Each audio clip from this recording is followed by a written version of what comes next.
Only with an understanding of this dual nature of Jesus Christ can what he came to do be fully understood.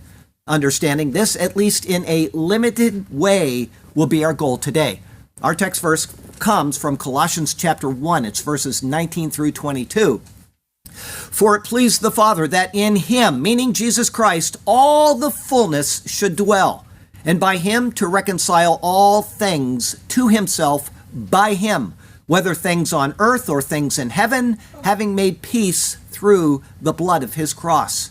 And you, who were once alienated and enemies in your mind by wicked works, yet now he has reconciled in the body of his flesh through death, to present you holy and blameless and above reproach in his sight. After Paul proclaimed both Christ's humanity and his deity, he speaks of reconciliation and peace instead of alienation.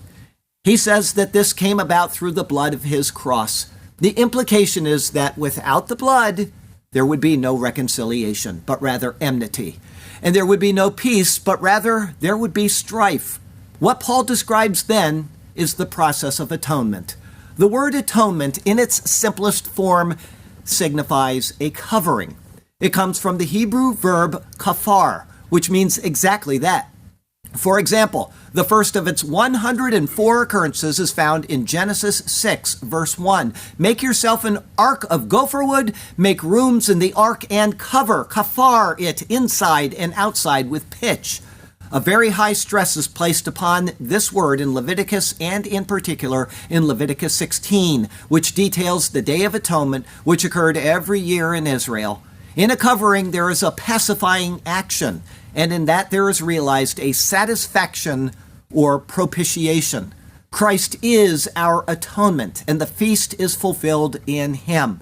I mentioned to you a minute ago that to say otherwise is to speak heresy. He is the fulfillment of these feasts, and there are no feasts to be yet fulfilled in any way, shape, or form through Jesus Christ. In this, one can see that something is exposed, and it is an offense. In covering that which is exposed, the one who is offended is pacified, and there is a return to a propitious, meaning a happy relationship. It is a favorable, benevolent relationship which is then realized. Today, we will look into the atonement of man's sin and why it was needed. We will also look into how that is accomplished by God and why it could only be through Jesus Christ, who is the God-man. It could not have come about without Christ being both God and man.